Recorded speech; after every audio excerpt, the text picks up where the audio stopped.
Bonjour tout le monde, j'espère que toute la presse, tous les journalistes ont déjà déposé leur micro ou téléphone afin qu'on puisse démarrer le point de presse. Avec 5 minutes de retard. Voilà. RTS. Ah, d'accord. On pousse, c'est bon.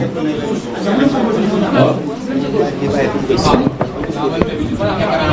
C'est bon. waxal ñu bàyyi jaabante bi ci écran yi aussi. Voilà, jaabante bi aussi. Voilà, pour les camarades et autres là de Mimi 2024, s'il vous plaît. Voilà. Qu'on soit un peu attentif par rapport au point de presse. Bon, aux amis journalistes, si vous êtes OK, on peut démarrer. Mais je tiens juste à préciser que ce n'est pas une conférence de presse. C'est bon, boss. Donc il n'y aura pas de jeu de questions-réponses. C'est un point de presse. Alors la présidente va procéder à une déclaration en wolof, puis en français, et on va lever la séance. D'accord. C'est bon pour tout le monde. Pour les caméramans, c'est bon. Bàyyi micro bi. Waaw, mais pour les autres, dañuy déglu ñu nekk ci nit. Non, kenn du Chaque jour on procède comme ça, mon cher. À chaque fois, foog mu am ko may tabaski. Mayel le maire bu toog. Voilà. Donc si c'est OK pour tous les Merci caméramans, beaucoup. on peut démarrer. Si c'est OK pour tout le monde. Laisse-moi lui serrer la main. Merci de Nous allons bafouer tout le monde. DJ, s'il vous plaît, c'est bon. Si c'est bon pour tout le monde, on démarre. On ne peut pas démarrer et bon, et que certains nous demandent qu'on arrête pour recommencer ensuite. Hey, check this.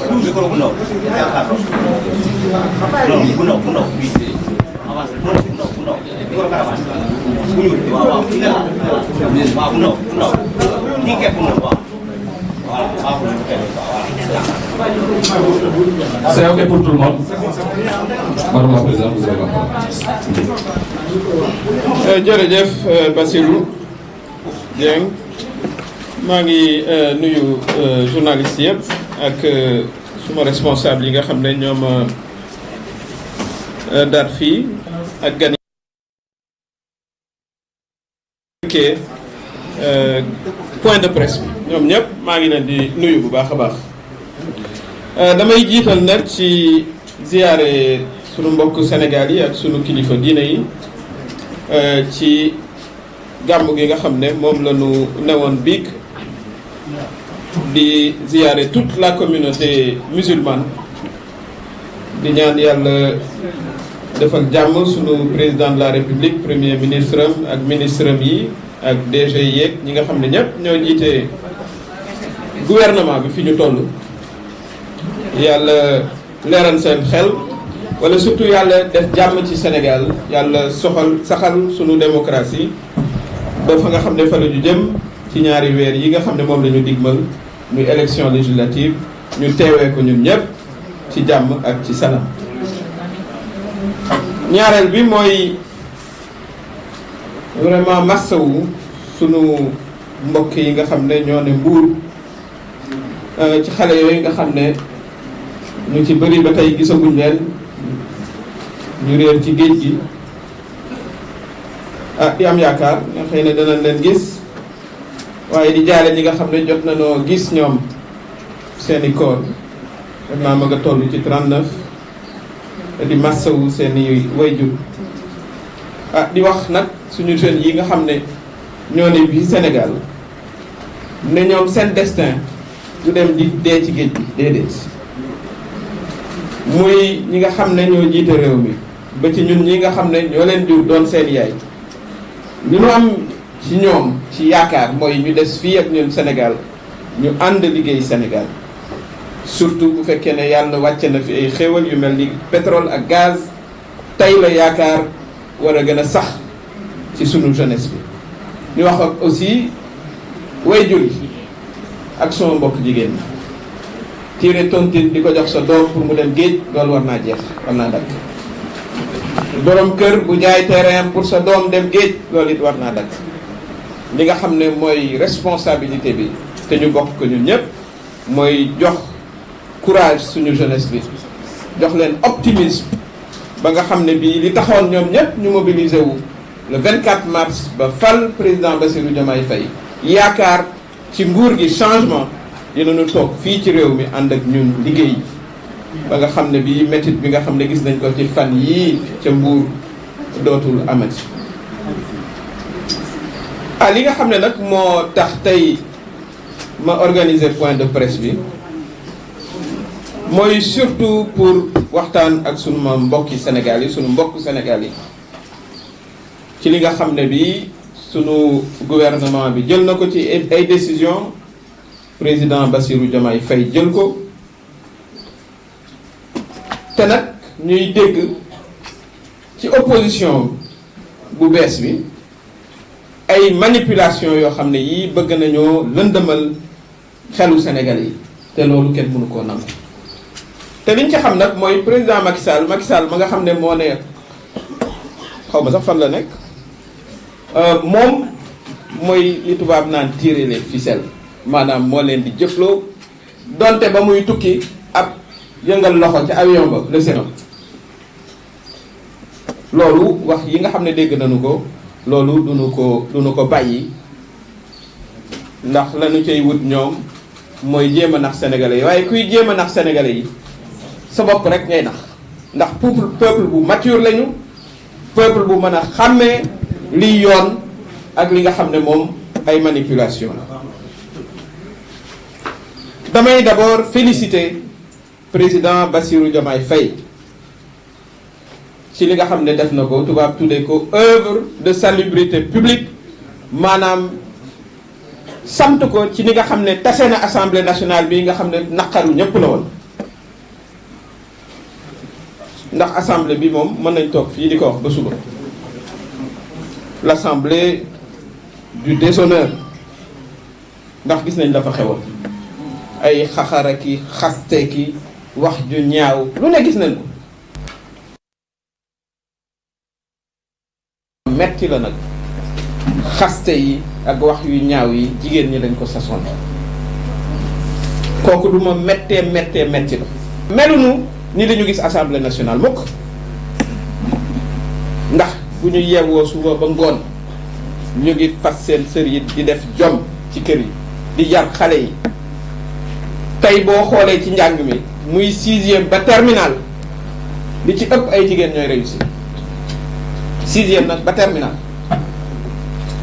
ba boo demee université faculté de médecine bu ñuy joxe diplôme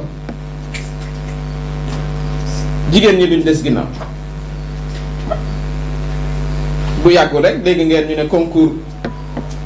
tari alxuraan ca Maroc benn jigéen a ca newoon mu jël 2e sénégalaise la kon jigéen ñi ay jàmbaar lañu macha allah. président Macky Sall nag moom gisut loolu la mu jël mooy tànn ay saagakat yu jigéen xaxarkat yu jigéen tegal ñu leen assemblée nationale pendant 2 ans ku ubbi rajo bi dégg leen rek wala télé bi bëgg a fay kon loolu man personnellement lu ma naqari la ci suma gis-gis man masuma jàpp ne premier ministre Ousmane Sonko war naa dem assemblée nationale fokk mosuma ko jàpp te wax naa ko ba tey d'abord amuloon obligation pour dem assemblée nationale man maa wutu woon Abdou Mbaye comme premier ministre Abdou Mbaye ba ñu voté assemblée bu bees ca la dem présenter déclaration de politique générale te loolay dëgg nag ndax député bu ci ne ñoom yi di wax na ngeen dem xool résultat yam am ca bureau de vote ku ci ne dañ laa door ba nga nërmeelu ca sa bureau de vote ñoom ñépp nag nanu jël rajo bi wax ne du am président groupe parlementaire bi kan la du Abdou Mbow Abdou Mbow waxal say résultat yow ca bureau de vote ba nga xam ne fa nga ne woon ñoonu la du moom kenn nag ñoom ñëpp kon premier ministre amul pour dem di présenter déclaration de politique générale boo xam ne yoon imposé wu ko ci assemblée nationale boo xam ne xam nañ ne ñëpp ay dem ndax sénégalais yi door nañ leen ca seeni bureau de vote le 24 mars loolu rek war naa tax du dem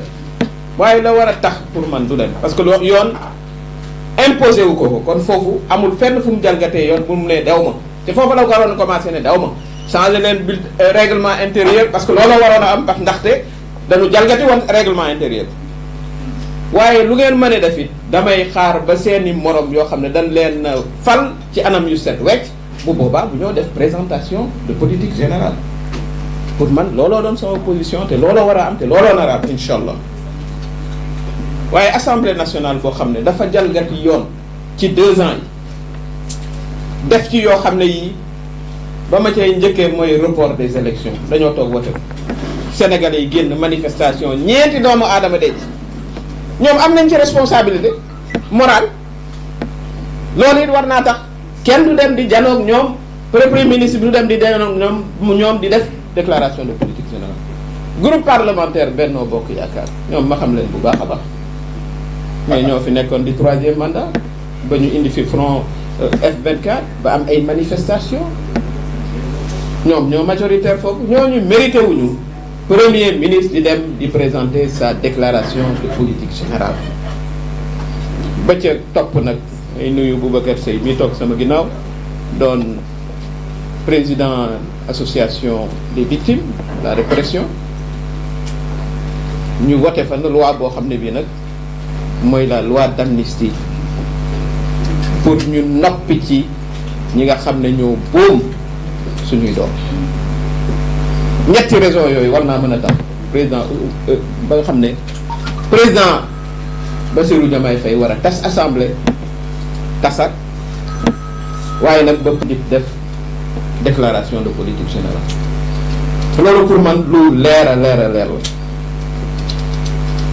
man dama jàpp ne man personnellement dama jàpp ne assemblée bu ñu amee assemblée bu bees li ñu war a def mooy loi d'amnistie bi ñu dal di ko supprimer abroger.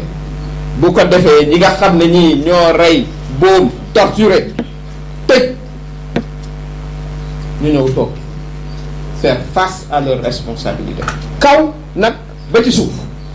ndax loolu le droit pénal international wax danañu topp ñi nga xam ne ñoo tiré ndax gis nañ leen télé étrangère yi ñoo leen filmé ñu daw dugg ci permanence affaire ñenn ñi gis nañ ay ñoo xam ne ci mbedd mi leen yoroon newoon yori gànnaay daw dugg ca permanence ba loolu du man maa ko wax télé yee ko wane télé étranger waaye ñooñu am na ñu leen jox ay ordre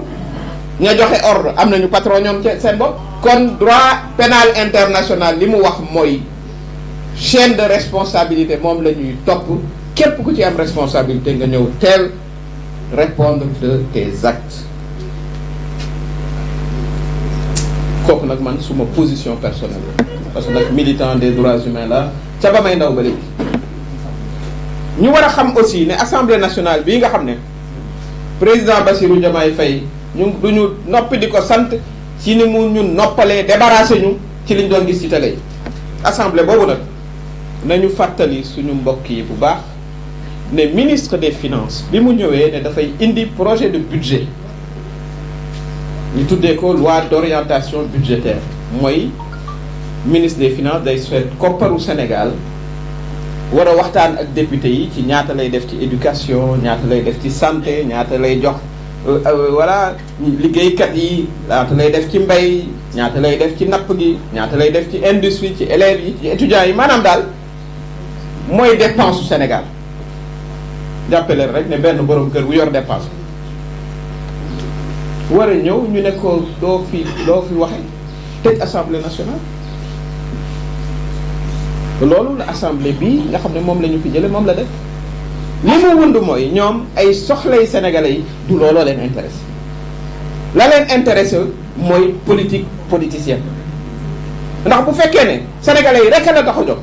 ñu indi budget waroo seet ndax yow APR nga bokk wala Pastef nga bokk wala feneen nga bokk la nga war a seet mooy nañu toog waxtaan ndax lii nag moom du politique lii jigéen ñi nga xam ne voilà dañuy matu war a dem ci dispensaire bu baax ci lii lañ koy lijjantee ci loi d'orientation étudiant ba nga xam ne war naa dem jàngi ci fii lañ koy lijjantee ci loi d'orientation ba ci baykat bi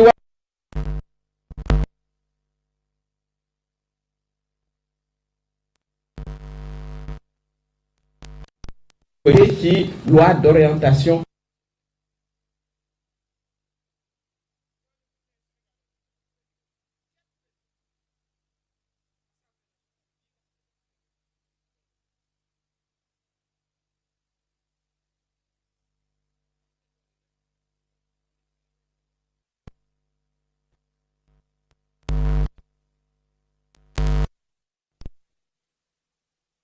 toll bitim réew gis dégg ngeen ko ci presse bi sax yore téléphone am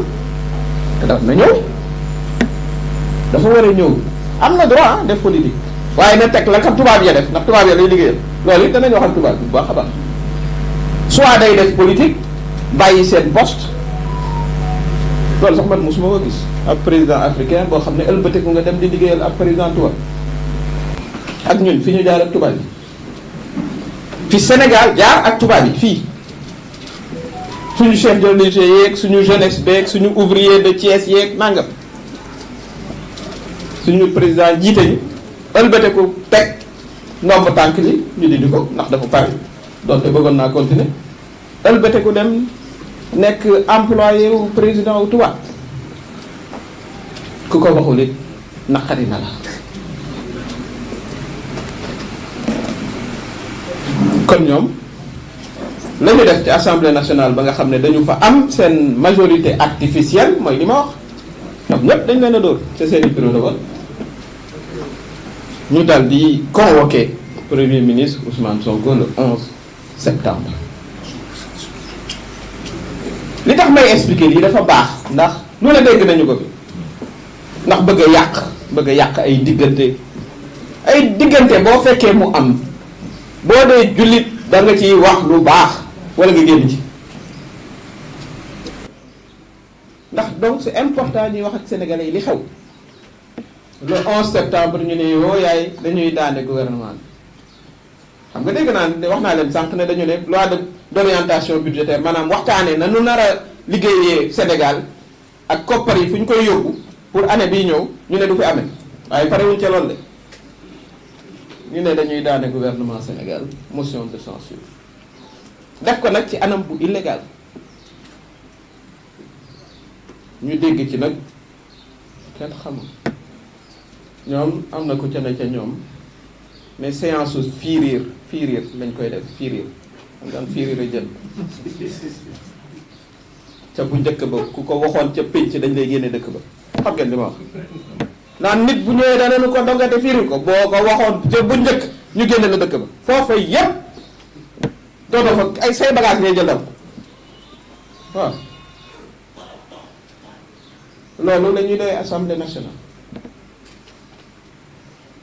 kon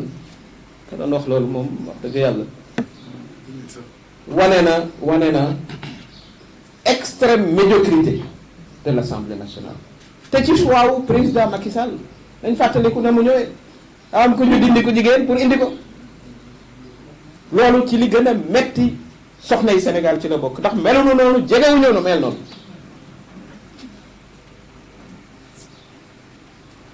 kon c'était d'abord illégal seen 11 septembre boobu président Bassirou Diomaye Faye jël ay matuwaayam yi nga xam ne moom la ko yoon jox le 12 septembre mu dal di dissoudre assemblée nationale mu dal di jeex ñu sant ko ci bu baax ndax wax dëgg yàlla bu ñu taalee rajo télé bi bën a noppalu tuuti donte sax président Bassirou Diomaye Faye ba mu tàmbalee la mu njëkk a def mooy wane ne moom père de la nation la ndax père de la nation lu ci ay at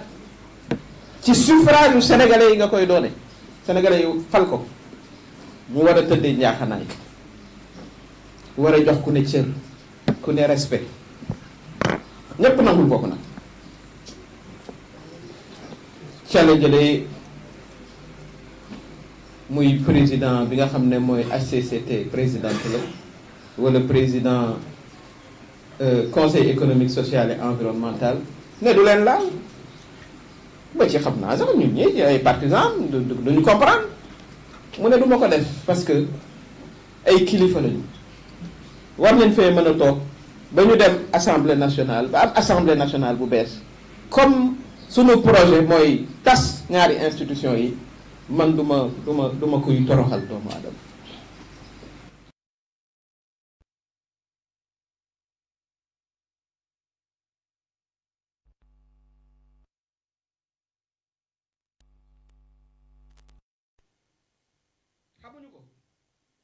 xamuñu esprit bi nga xam ne seen bopp lañ tuddee républicain waaye li ñu fi def bopp ba tey dara du ci républicanisme ñëpp xam nañ mu dal di nag jël ay matuwaayam ci fulla ak fayda parce que noonu la mel dal di dakkal lii dal di leen ñoom it jële parce que bu desul nag lu dul fulla ak fayda ñoom ñooñu toog foofu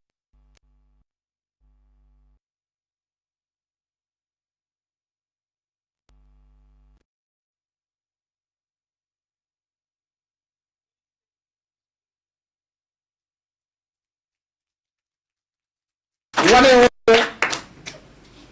esprit de dépassement cër boo joxoon ñi jiite woon institution yi waaye seeni parti ñoo ko comprendre nit nag boo koy defal teranga boo xamul buur saay na nga ne ko buur def na noonu kon loolu mooy li nga xam ne lii moom la président bi def ba mu gisee ne ñii nga xam ne nag ñoom la na amal affaire te nag buñ dee ay sénégalais rek bokk Sénégal ñun ñëpp mën nañoo bañ a bokk ay opinion ñii dañuy bokk opposition ñii bokk pouvoir ba loolu laa mës a gëm mësuma d'accord ci ñuy écraser opposition baaxul ci démocratie waaye ku ne da ngay jiital esprit de responsabilité esprit de responsabilité mooy nga doon ab kilifa bu góor wala bu jigéen wala bu mag wala bu ndaw aajowul yow na nga doon kilifa ca la nga xam ne moom la askan wi dénk nga xam noo war a taxawee noo war a waxe président bi moom doxal loolu ñoom nag comprendre ñu ko ña nga woon ca politique politicienne bi danaa dugal bii article danaa def motion de censure daal di yéen budget serré réew mi du ngeen ko fi waxe mais il y a mis un terme ñu ngi la ci féliciter président loolu mooy li am ndax lu ne dégg ngeen ko fi mooy affaire u kàddu la et cetera dañu non mais c'est Sénégal moom mooy Sénégal ñi nga xam ne waruñoo wax ñoo bëgg nag jël rajo yeeg télé yeeg jaxase xelu Sénégalais yi Sénégalais yi kenn mënta jaxase seen xel loolu politicien bu bëgg a comprendre ni jamono di doxe bu yóbboo nga def ko ci sa bopp bu baax a baax dangay sonn rek bu élection jotee ñu wan la sa bopp wax la sa bopp ndax ñu ko waxee esprit de responsabilité mooy nga xam ne da nga war a jiital Sénégalais yi quelles que soient les circonstances politique bi war te jiite ci say maanaam say bëgg-bëgg waroo jiital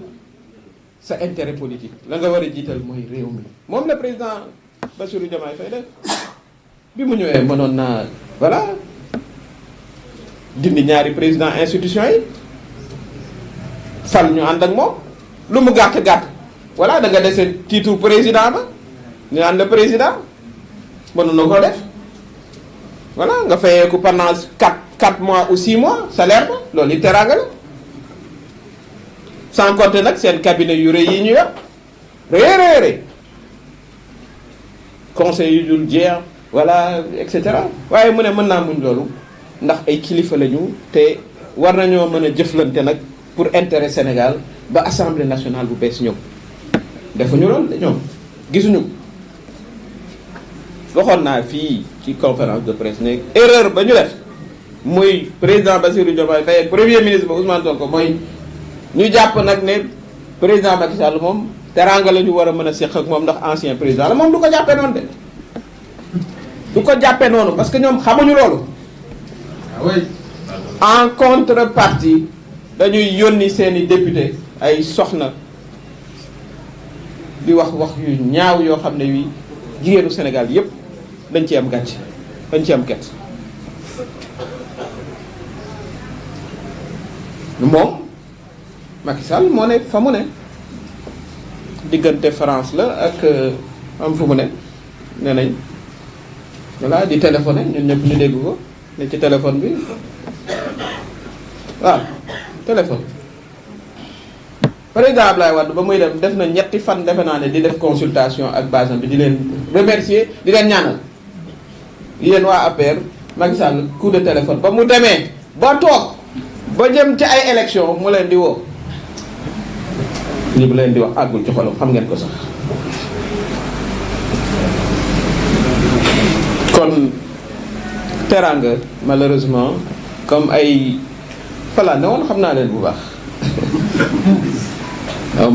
ñoom méthode gangster la noo xam ne yooyu ñu daan gis ci film yi génne ay colt ak ay ñoom yooyu la ñu xam loolu la ñu waaw moo tax mënuñu comprendre amitié mënuñu ko comprendre mënuñu comprendre amitié mënuñu comprendre voilà diggante Ousmane Sonko Bassirou Diop mënuñu ko comprendre parce que loolu ça les dépasse ñoom duñu fonctionner noonu ñoom fa mu gën a méttee fa mu gën a ñaawee fa nga gën a mën a woree fa nga gën a mën a sosee ca la ñuy gën a kontaan am lu ma ci biir man sama bopp xam ko ñoom yooyu seeni méthode kon day baax bu ñuy def bu ñu ne ah non du ñu leen déglu déedéet parce que la tax ñuy jóg mooy yàq la tax ñuy jóg mooy nasax mooy lëndëmal xelu sénégalais yi def ci ñoom confusion loolu du lu ñu war a mën a nangu lu ne def nañ ko fi ni ma waxee report troisième mandat ak lu mu ci war a mën a doon man mii am naa jot naa cee jot sama wàll puisque foqati sama mandat waaye comme loolu man rek la toujours amul problème mais bu fekkee ne dañ indi loi d'orientation budgétaire nga ne non kooku ay sénégalais millions de sénégalais la concerné loi d'amnistie wax ak Boubacar ñi nga xam ne dañoo seeni doom lañu boobu mais yooyu intérêt général la waaye xam nañu ne bu taxaw jotee dinañ jëflante ci jàmm ak ci salaam nag mais dinañ jëflante ba Sénégalais yi mën a mottali seen yéene le 17 novembre parce que nag kenn mës ta gis ba Sénégal di Sénégal ba léegi un opposant dóor dès le premier tour un candidat du pouvoir néew na ni nga koy gis ci àddina mësta am Sénégal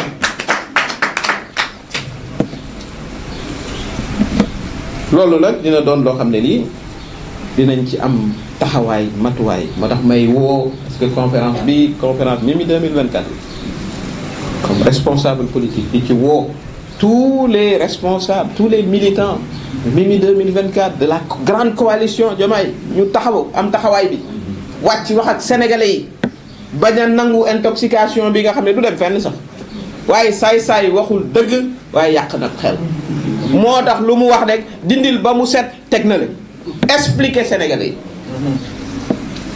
fii du ay affaire u kàddu yu ñu joxe woon yu ñu joxewul ñoo gën a xam ne c'est pas ça la ñu bëggoon a jéem mooy di toroxal ak dagg ak fiir yi rek bismillaahi rahmaani rahiim bismillaahi rahmaani rahiim loolu président Bassirou Diomaye Faye dakkal ko li gën a yéeme nag sax ci mbir mi mooy ñoo xam ne ñii heure bii waroon na fekk ñu naan ana avocat bi waaw maître waaw doo xam ci mbir mi déedéet ñoom ñoo ne ci télé bi nag di wax ànd ak seeni waxkat aussi ndax nag yox nañ xaalis aussi bu nu neexalee bu nu nàngam ñooñu heure bii seen bopp lañu waroon a taw waaye ñu ngay jéem a voilà def manipulation confusion loolu kenn mënu ko nangu. Covid baa ngi fii bu barke Dembo Njaay bi Covid baa ngi fii rapport baa ngi fii pare ba ñu transmettre ko au parquet ca ma nga ca procureur nag ñu lay laaj nga accélérer la cadence tuuti ci mbir mi nag. waaw waay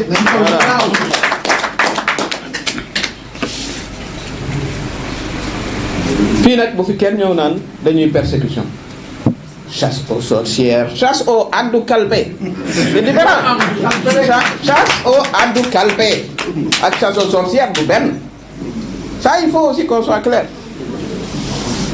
ndax li nga xam ne mooy li am Covid bi yëf yi dafa dem ba jéggi dayoo ba Macky Sall ci boppam amuloon choix ak la pression aussi des bailleurs de fonds ndax dañoo joxe seen xaalis seeni impôt waa réew la ñu liggéey ñu dagg ci jàppale ci Sénégal ñu ne ko nag faaw nag yëf yi mu dem justice moo tax yëf ya dem justice waaye ba mu ñëwee ca biir tiroir ba lañ ko def nañu comme tàmbalee ci boobu sénégalais yi dinañu dégg lu musul a dégg. donc bu fi kenn ne dañuy dàqee politique la déedéet Macky Sall ci boppam moo ne woon dégg ngeen ko fi dama teg sama conc ci ay rapport mais rapport yooyu rapport ay ministre am la ñu woon ak i DG du woon rapport u keneen comme conc bi moom pousse nañ ko jël newatu fi nanu leeral mbir mi ñoom aussi ñu wuy ji ndax xaalis bi xaalisu Sénégal la kon chasse aux addu kalpe la du chasse aux sorcières ni ko américains yi di waxee we want our money back. non dañuy conférence bi merci moom Macky Sall nag mënuñoo bañ a wax ak moom parce que dafa war a rendre compte nee naa leen man militant des droits humains la ñu def ay manifestations contre le 3e mandat am ñu ci dee def ay manifestations appelées à manifester contre le report am ñu ci dee kon ñun ñi doon responsable yi nga xam ne ñu war a oote question bi daf ñu soxal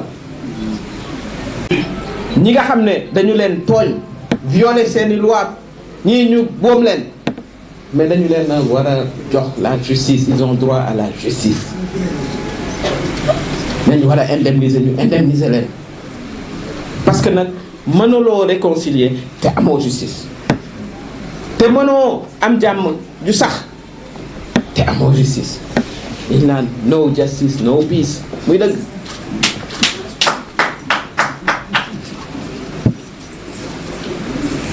ki nga xam ne nag nee na mooy chef de l'opposition mooy Amadou Ba moom it dinaa wax ak moom tuuti parce que lire naa communiqué am nee na muy attaqué président Bassirou Diomaye Faye moom dama ko xam ñoom ñëpp laa xam ndax maa doon seen patron ci administration moom maa doon patron ci administration suma ministre des finances la woon ñu dem élection mu topp sama ginnaaw donc ma doon patron ci politique ma xam ko bu baax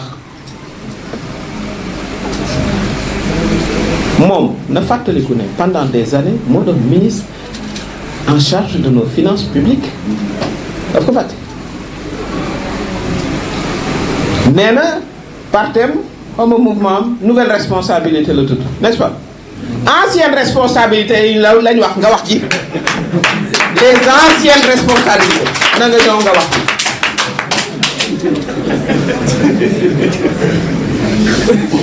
moom il sait que je sais kon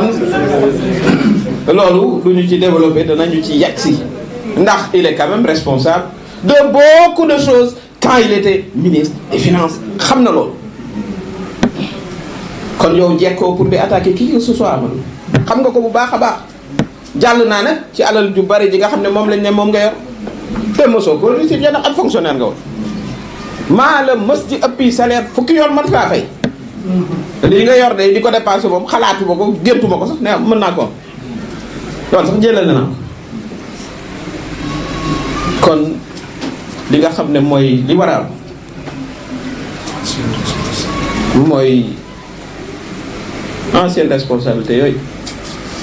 bés dina ñëw nga mën cee nga wax cee expliquer sa bopp yow xam nga li ma la wax te xam nga ne xam naa li ma la wax bu ma déggee nag ñuy wax waxu compétence ci APR ay réew la may def ci jamonoy APR lañ naan ndax ministre bi am na bac ñuy wër koo xam ne mën naa témoigner ne amoon na bac ci APR rek lañ ko mën a gis waaw ñooñu ñooy waxu compétence nañu indi comparaison jël nomination Macky Sall yëpp teg jël nomination yi nga xam ne ci 6 mois yi la am kon ngeen xam ne président Bassirou Diomaye Faye 10 fois ou 100 fois plus la valoriser les compétences mën naa leen wax fii ne man de xam naa ñu mu nommé ñoo xam ne mosu leen a xam mosu leen a gis ci seen compétence la leen nommé ci ay poste nag yu am solo waaw kooku valoriser na compétence. ñoom maa doon seen patron kenn mënuma faa wax foofu ku mën kan ñoom kan oo mënoon comme fii la yëf yi mujj. Comme ça il faut aussi que ñi nga xam ne nag ñooy ñu ma tuddee les docteurs en tout et rien ay gis koo xam ne romboo cours économie mosoo koo romb parce que jox nañ la micro rek naan way c'est-à-dire le FMI la xamoon ca la ngay wax dara. ñoo fi bëri Sénégal malheureusement c'est comme ça comme buñ la joxee kii rek nga am espace ci télé bi rek voilà ça y est nga naan le FMI ki ku nekk deuxième année d'économie xam nga ne réew ka jiite moo xam premier ministre ba la moo xam ku munti doon ministre des finances ba wala ku munti doon rawat jéegale la président boo jëlee ab décision économique la cay topp presque ay weer da nga ci sonn. fàttaliku leen Covid xam nga Covid dafa doon feebar bu ñëw rek dem waaye conséquences économiques yi presque 2-3 ans ba léegi sax ci la ñu ne ña seen liggéey yàqu woon ca jamono jooju ba tey am na ci ñoo xam ne seen liggéey defarul loolooy économie bu ñuy jàngale nag luy toog rek parce que am nga foofar lu xam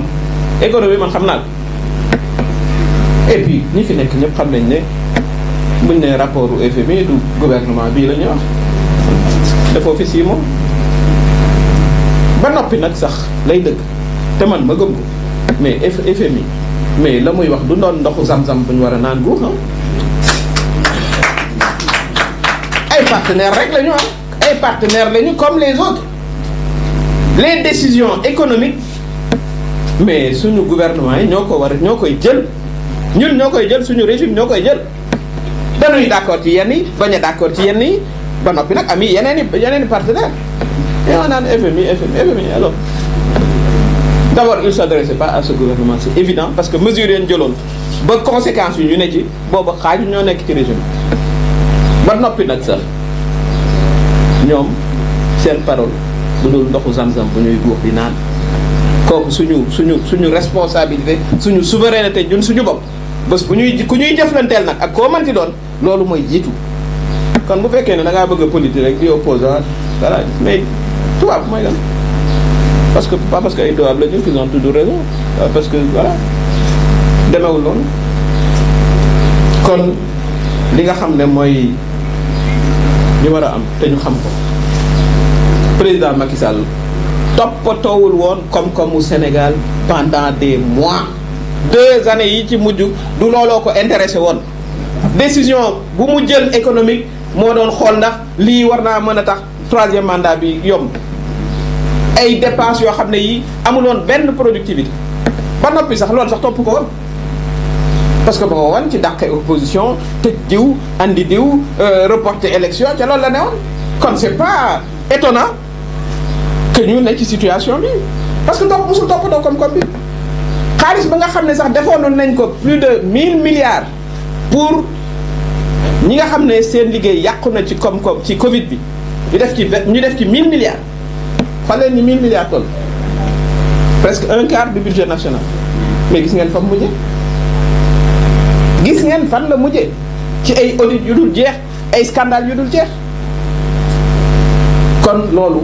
mooy li fi ne moo tax dégg naa premier ministre Ousmane Sonko ne ministre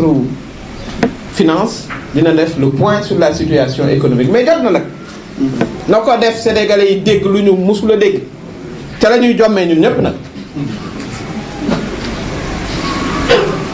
moo tax ci fi ma bëgg a tëjee ñu war a mobiliser wu loolu mooy l'urgence de l'heure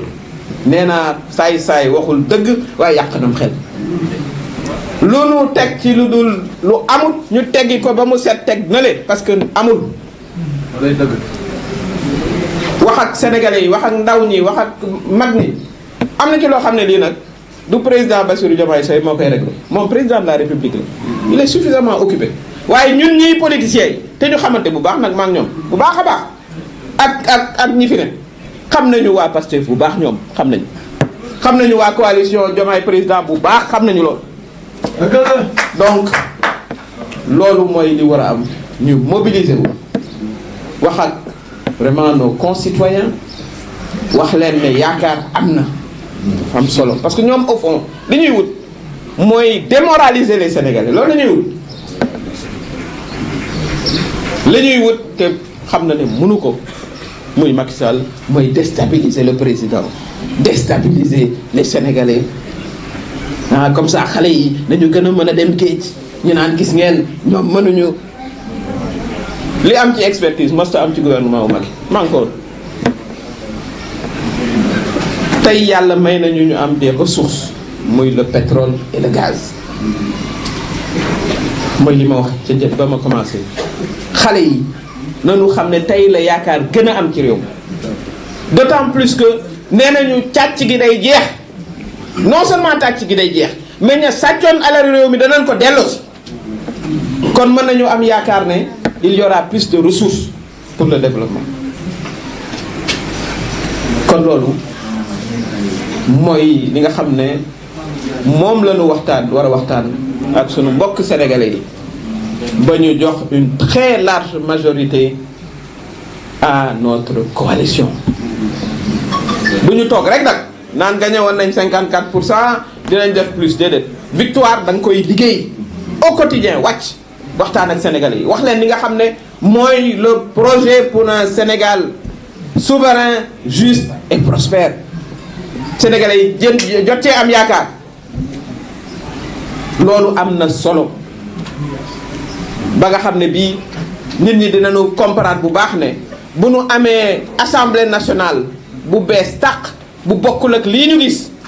di ñaan nag ñu am ci soxna yu am taxawaay am maanaa am xam-xam am base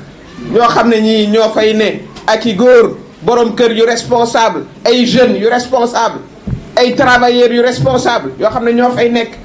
la leen di soxal mooy l'intérêt général les intérêts des Sénégalais bu ko defee jigéen ñi mën a gën a am yaakaar mën a jël seen tontine dañu koy jox suñu doom ñu ñuy dem géej borom kër yi gën a am yaakaar ne seeni doom dinañ leen mën a wuutu ndax danañ am liggéey danañ am formation moo tax ñuy appeler la jeunesse aussi ñu taxaw dafa am solo la jeunesse nag li koy caractériser mooy da ngay xaw a yàkkamti ñun ñëpp jaar nañ ci waaye nag ni ko wolof Njaay di waxee dara xëyul sotti kon foog ñu laxasaayu jeunesse bi ak femmes yi ak citoyens yi pour am une large majorité à l'Assemblée nationale ndax gis ngeen ñàkk majorité la mu mën a yàq ci réew baaxut te loolu envisagé wuñu ko sax li ñuy wax mooy ñun une majorité boo xam ne dañuy largement majoritaire loolu la ñuy wax donc dafa laaj yu mel nii ñuy toog di ko waxtaanee wax programme bi bu ko defee jeunesse bi ànd ak ñun ànd ak président Bassirou Diomaye Faye ak son gouvernement ak ses ministres ak son premier ministre ak ñëpp kooku mooy li nga xam ne mooy li war a am moo taxoon ma bëgg a waxtaan ak askan wi ci politique pure et dure ci li ñu war a def ñoom ñu xam ne aussi duñu leen bàyyi nii rek ñuy wax di dem d'abord waroon nañ tam seen bopp te bu ma waxee loolu du menace mais justice dafa am mënoo jël alalu réew mi ñu constaté ko dans des rapports ba noppi ñu naan buñ la waree woo voilà c'est de la persécution politique amul benn chasse aux sorcières chasse au addukatu kalpe la du leneen. Voilà, chers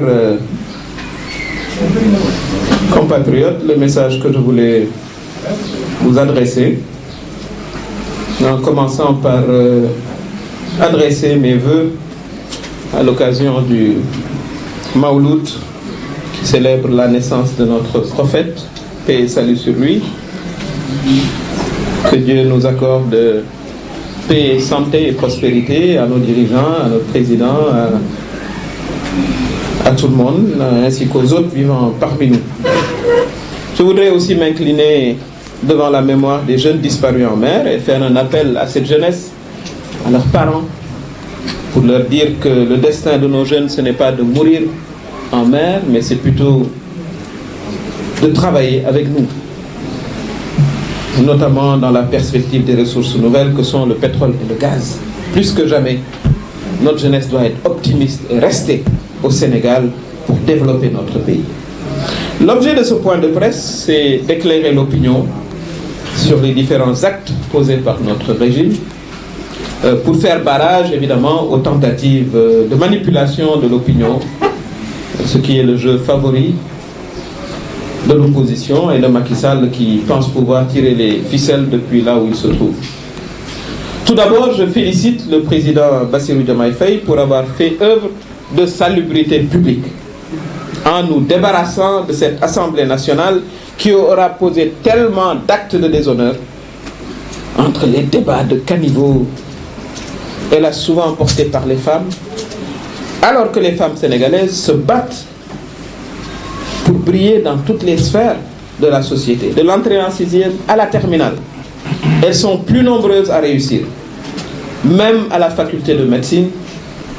ou au concours de récital du Coran. Elles se distinguent. Macky Sall, lui, a choisi d'imposer aux Sénégalais des femmes insulteuses à l'Assemblée nationale qui ont indigné et infligé de la peine aux Sénégalais pendant 2 longues années. Pour moi, il n'a jamais été envisageable pour le Premier ministre Ousmane Sonko de se présenter devant cette Assemblée nationale illégitime, qui avait voté le report des élections après que sa majorité de Benno Bokk Yakaar ait théorisé d'abord le 3e mandat. Ensuite, cette majorité a voté la scandaleuse loi d'amnistie pour taire le nom sur les morts du régime de Macky Sall. Et à ce sujet, je réitère ma position personnelle pour l'abrogation de cette loi d'amnistie pour que les victimes aient droit à la justice. Ceux qui ont tué et torturé doivent répondre de leurs actes.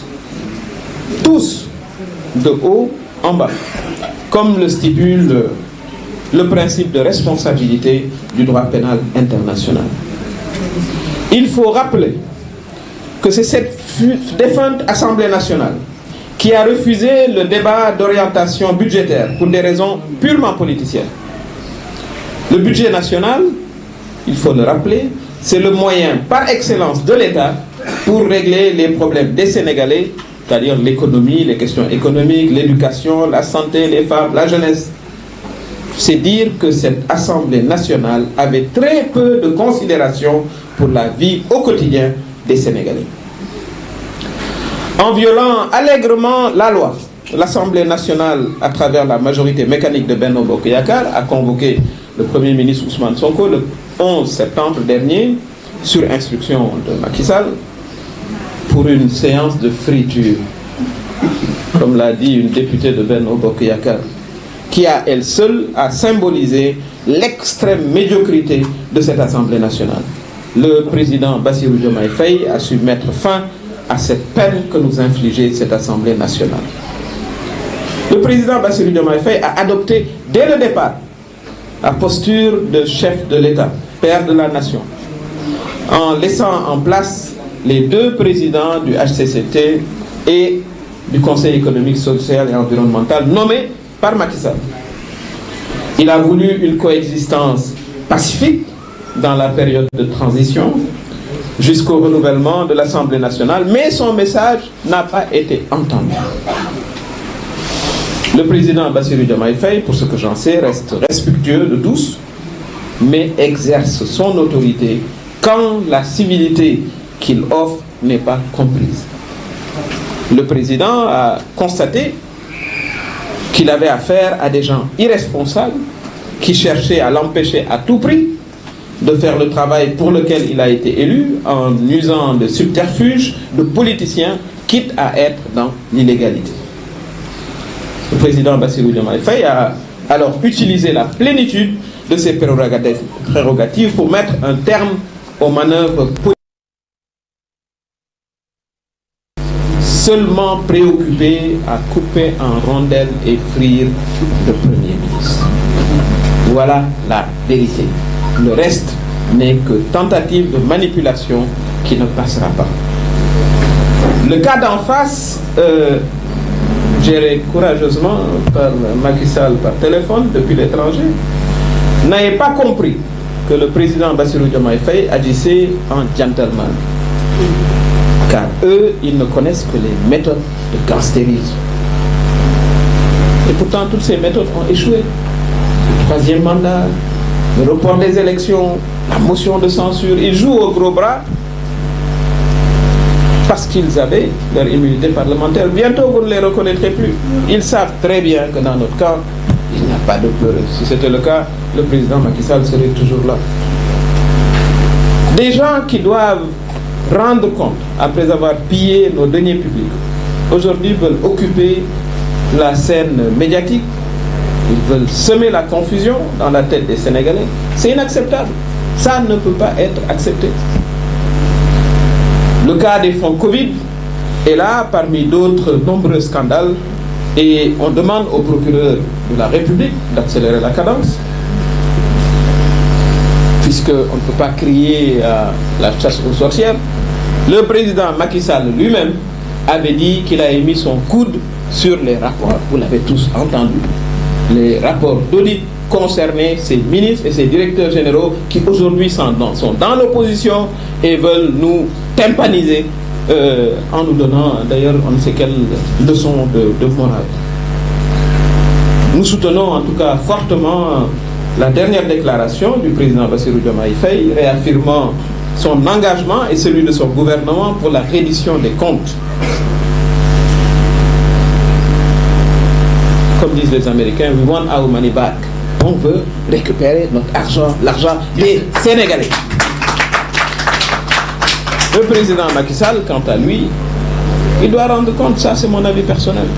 Aminata Touré, présidente de Mimi 2024, c'est mon avis. C'est mon opinion personnelle. C'est sous son régime qu'au moins 65 personnes ont été tuées lors de manifestations, selon le décompte d'Amnesty International.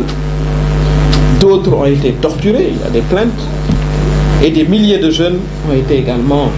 injustement emprisonnés. Jamais cela ne s'est produit sous aucun président du Sénégal. Mais cela s'est produit sous le régime du président Macky Sall. J'ai lu dans un communiqué de Amadou Ba s'attaquant au président Bassirou Diomaye Faye pour une première fois. Je crois qu'il essaye de jouer son rôle d'opposant. Lui, je le connais tout aussi bien. J'ai justement été son patron dans l'administration et en politique. Amadou Ba fut responsable de nos finances publiques pendant plusieurs années. Son mouvement s'appelle Nouvelle Responsabilité. Dit-il. Il devrait aussi parler de ses anciennes responsabilités de ministre des Finances sous Macky Sall.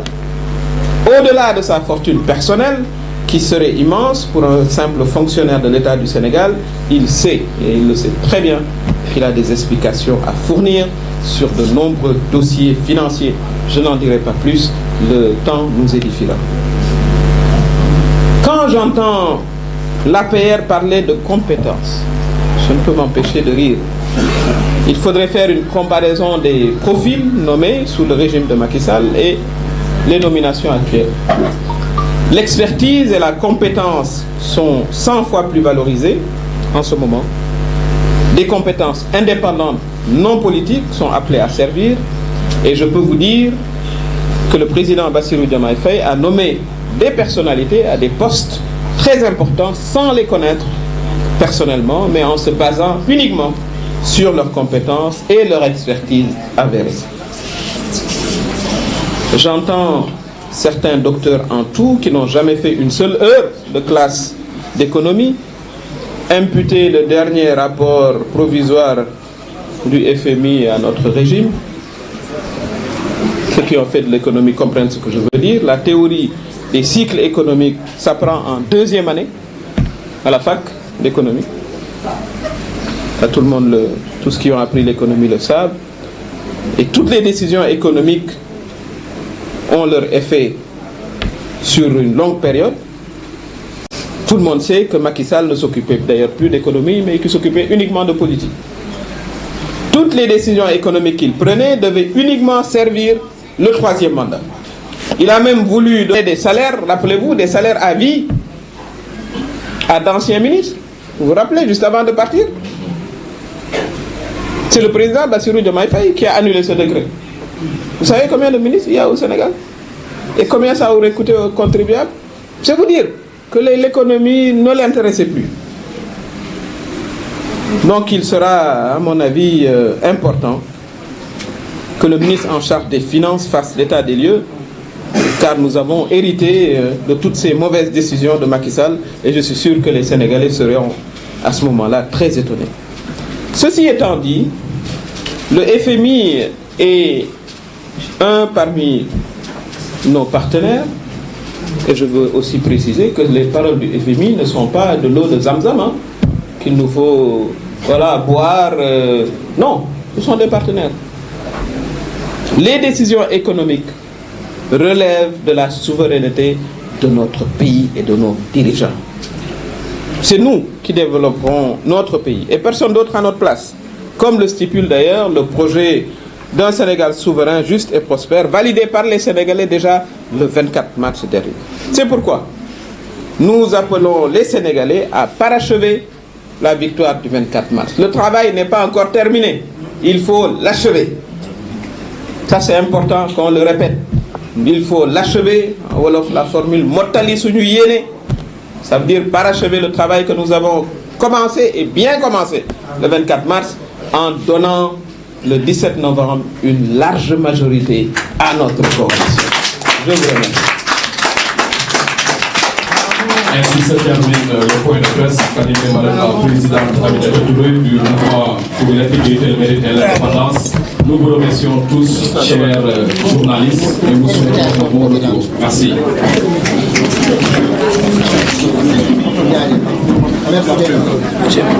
Une heure 10. Oui.